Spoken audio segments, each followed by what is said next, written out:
So, there is this mysterious statue in Delta State University in Abraka community of what looks like a young girl sitting on the floor next to a tray of oranges. From a distance, it looks so realistic, but when you come closer to this image, there is something uniquely horrifying, scary, and mysterious about it.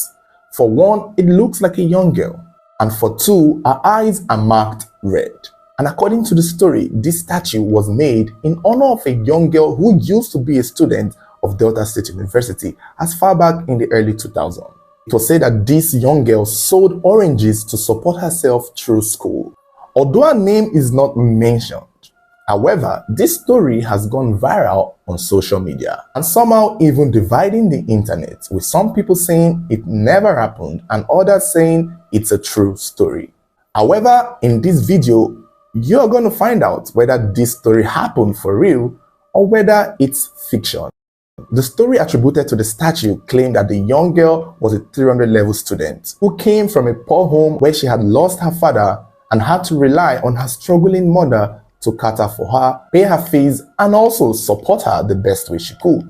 Over time, she couldn't rely on her mother anymore, and she started selling oranges around the school compound and around the Abraka community to raise money to support herself equally. It was during her 300 level, when her exams were approaching, that things got really hard. She hadn't paid her fees and she hadn't paid some levies. Some handouts and textbooks she hadn't gotten, and so she had to double her hustle. One day, circa 2001, she picked up a tray of oranges and began hawking around the community where the school was. And in one of her movements, she met a rich man who they said was already familiar with her, who had bought oranges from her in the past. And so she knew the man, they had become friendly, and while the man was trying to buy oranges from her, they got into a little conversation where she told the man of her personal problems, of how she was struggling to meet up her fees so that she could successfully take her exams. And so it was said that the man then asked her into his vehicle so that they could go somewhere and discuss more about how he could help her. And that was the last time anyone saw this girl, at life at least. Days later, according to the legend, according to the story, her body was found on the roadside with her both eyes plucked out. And that was when they knew she had been used for rituals. Some sources claim that her ghost haunted the rich man and the rich man came out to confess and his mansion was seized. Other sources said that the man on his own came out and volunteered to confess to the police. And so the statue was made in Delta State University, Abraka, and it was dedicated to her. While most people believe that this story is true, some people have called it out and said it's a lie, that is pure fiction, that this was just an art student who made a project so that he could pass his exams, that the image did not exactly reference any story that happened in the year 2000. So, which is it? Is this story true or is it fiction? Was there ever a young girl that was killed and had her eyes plucked out for the purpose of money rituals? Or is this all a lie? Well, the simple answer is this is true. This happened. But the other answer is, well, not quite as we know it.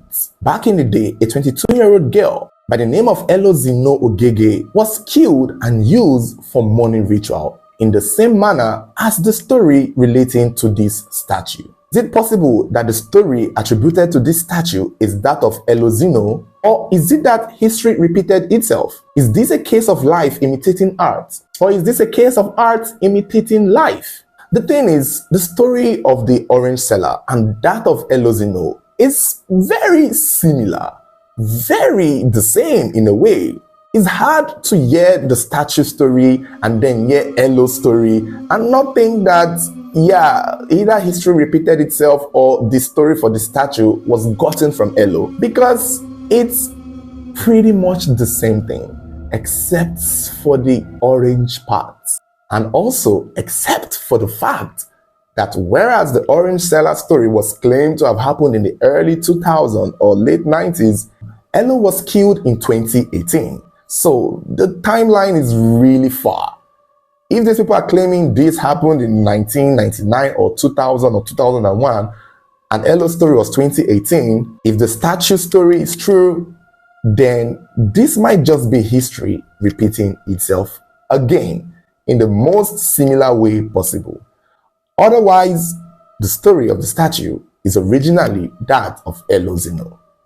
So what is the story of Elozino? Now, let's get into it.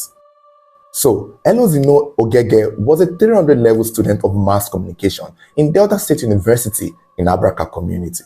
She had already lost her father at a younger age, and her mother was struggling to take care of her and her siblings. And so when she got into the university, she took it upon herself to find ways to support herself. No, she did not sell oranges. She was a pretty girl who did acting, styling, makeup, and other jobs that she could find her hands on that would give her money. An interesting part of it is that her side hustle did not affect her education. She was brilliant. And again, if I hadn't said it, just like the story of the orange seller, Elozino was also in 300 level. With this introduction, you've already seen the similarities, right? The orange seller had lost her father, and she had a struggling mother, and she was supporting herself. And Elo, the same thing, lost her father, had a struggling mother, and had to support herself. And they were both in 300 level, and they were both doing well. So let's move on. Throughout her stay in school, it was said that Elo lodged in some student lodge. I don't think it was the hostel. So it was one of those off-campus lodges where she got a place.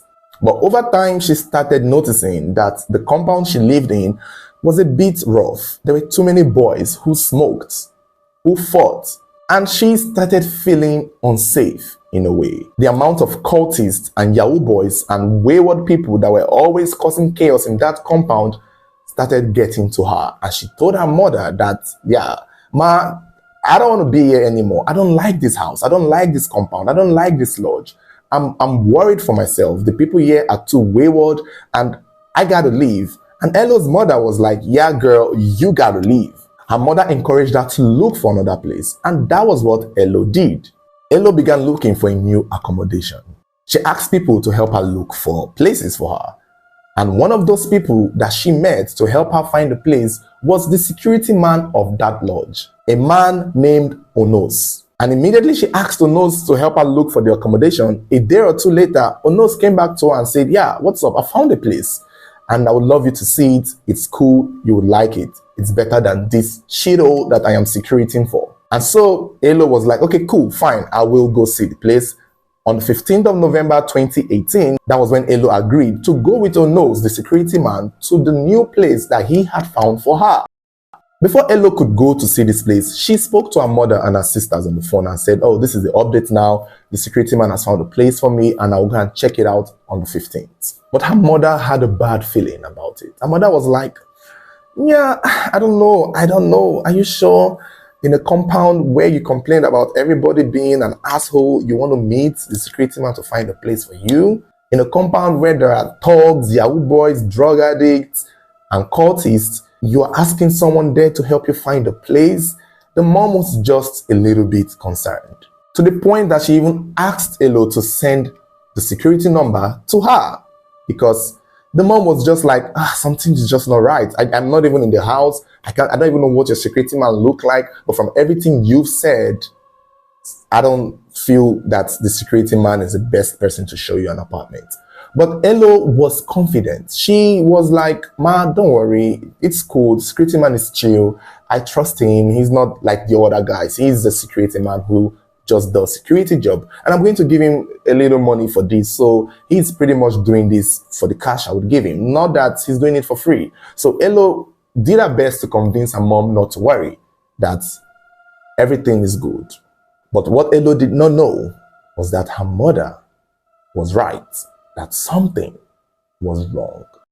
On the day Elo went with Onos to go and see this apartment somewhere around the same Abraka community, one of those lodges that were still being built. It was looking complete in a way, but not many people had moved in yet, apparently.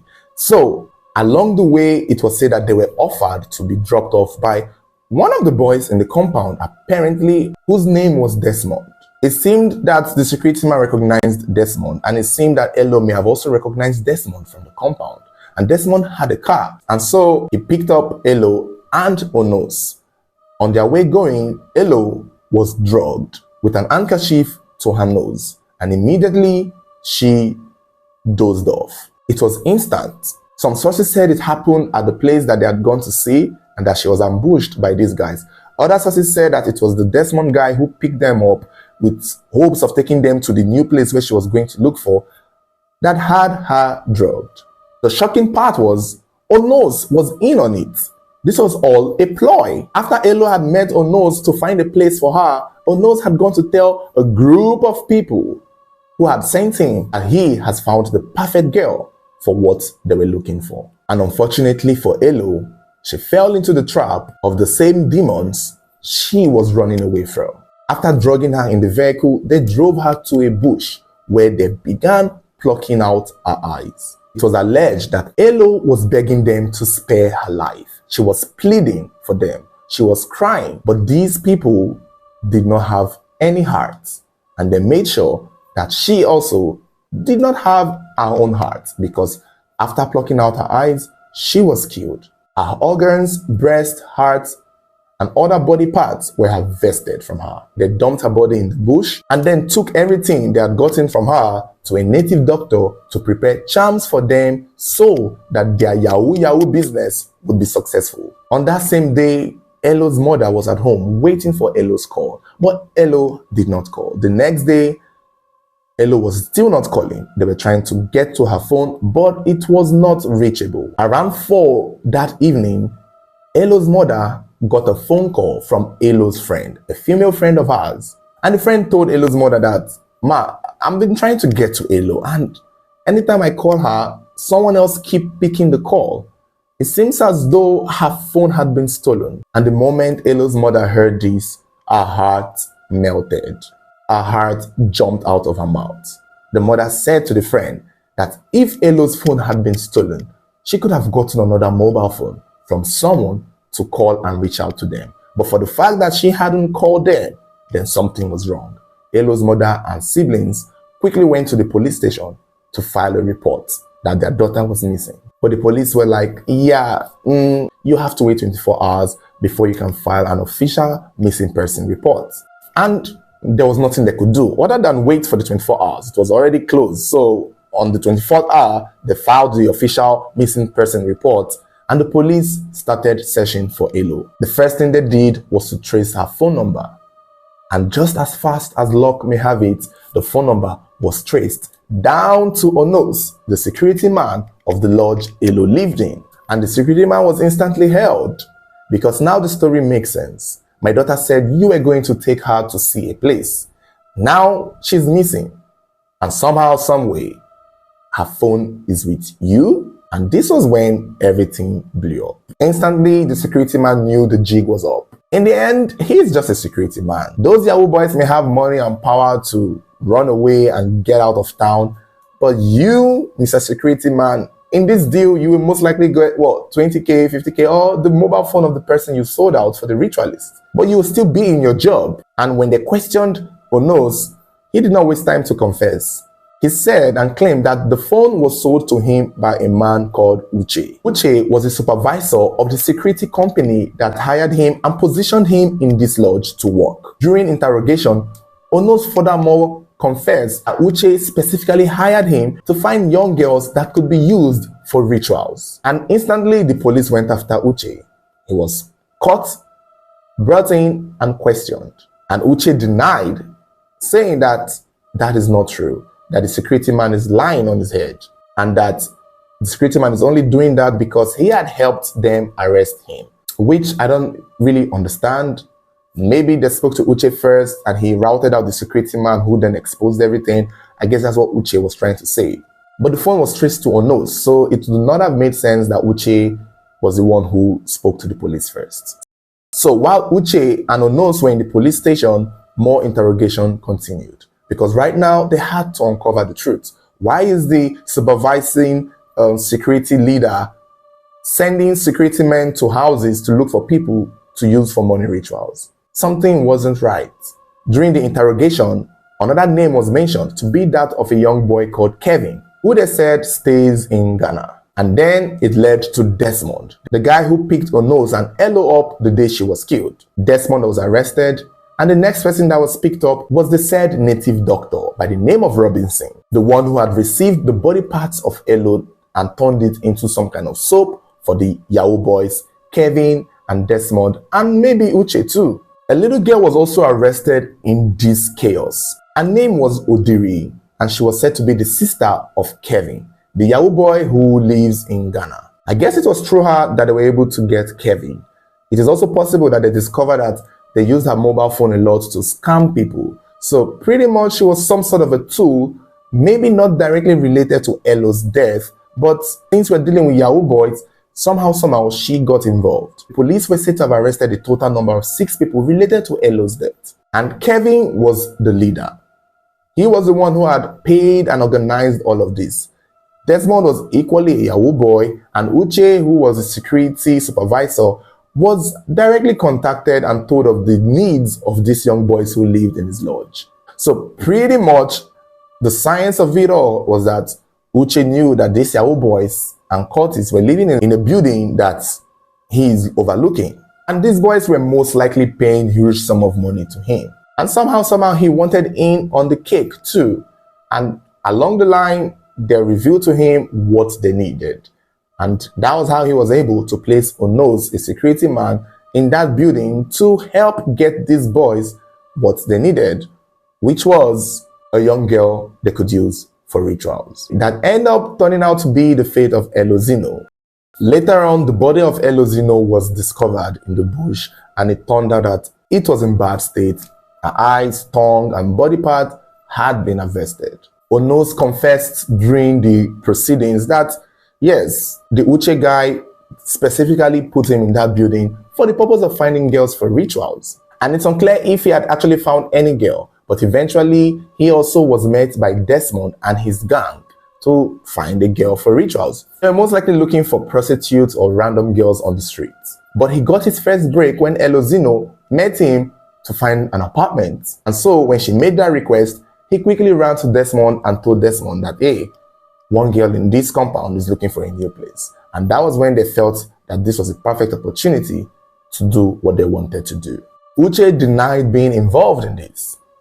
He said his only involvement here was the fact that the security man, Onos, claimed that he sold him a phone. So yeah, Uche, up until the last we heard about this story, maintained his innocence. Desmond confessed that it was not his first time killing a girl for ritual. That in fact, Elozino was his 5th victim. That he had killed 4 girls in Ogege, a community in Delta State, all by himself. But Elozino was the first one that he and his gang killed in Abraka. He furthermore explained that the organs that they harvest from these victims is given to the herbalist, who burns and pounds it into powder, which the Yahoo boys would apply on their body to talk to their clients online, who then falls for their antics and give them money. I think this was the era of the Yahoo Plus era, the Yahoo Plus era. So I guess that is why this story seemed to be attributing to that time. Robinson, the native doctor, claimed that he had never killed anybody for ritual, that he was just an herbalist who treats broken bone, helps pregnant women, helps women get pregnant, help prepare love charms. He claimed he met Desmond and his friend as far back as 7 years ago when they brought somebody who had injured to him, and he used his traditional medicine to heal the person. And that Elozino's internal organs was the first human organs that he had gotten, and that he does not do any of this on a regular day. They offered to give him 140,000 naira, and that was why he accepted. Kevin, the king of all of this, apparently somehow did not get to live to tell his story. While in custody, he slumped and died.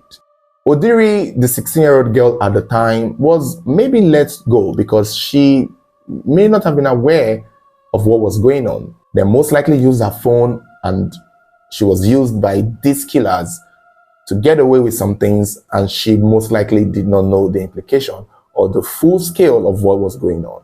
And that is it, my guys. That is the story of Elozino Ogege, the young Delta State University student who was killed, had her eyes plucked out, and used for money rituals. Although hers is more elaborate as compared to that of the orange seller, but you know, the orange seller story is still on the surface level, and it's still myth and legend. We don't know who made the statue. We don't know who it's actually dedicated to. Is it possible that it actually did happen and it's so similar to Elo's story? Very possible. Two things can be right at the same time. But I cannot confirm if there was actually an orange seller in the year circa 2000 that was killed and used for ritual.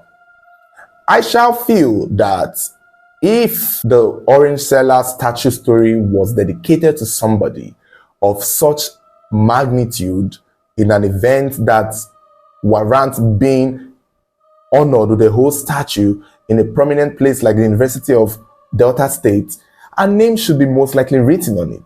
It should be probably written somewhere. It should probably be carved somewhere. I don't know if you guys are getting me. I mean, many students have died in Abraka. So many people who have gone to that school have died. Some died there, some died outside there. I'm sure there are so many cases out there that we could find. But if this orange seller story was so special, I believe a name would have been a lot more monumental. A name would have probably been written around the tray of oranges, or something to mark it as a symbol of remembrance for someone that once lived. And maybe it's there because the image is so old and rusted. Maybe it has washed away. However, there is no record of the name or the person or anything like that. Many people just go on to believe the story. And if we are being honest, that story of that statue only started becoming popular after 2018. You won't find the story anywhere past 2023. And nobody has mentioned it. The Otokoto story is everywhere on the internet, and that happened in 1994. There's so many events that happened in the 90s or 2000 that is documented that you will find on the internet. And if such a story like the orange seller did happen, I feel like there should have been more materials on it. It would have been something that more Abraka students would have heard of way before 2018. And if you are a student of the State University and you left the school way before 2018 when Elozino's incident happened, and you had heard of the orange seller story before then, let me know, because if it would be fascinating if the orange seller story is indeed true and of a real person. And then we can see that history has a way of repeating itself. But if you went to Abraka and you never heard of that story until later on, then there is a chance that the orange seller story is derived from the unfortunate tragedy of Elozino. So thank you guys for watching. Don't forget to like, share, subscribe, and turn on your notification button so whenever there is an update, you'll be the first to get notified.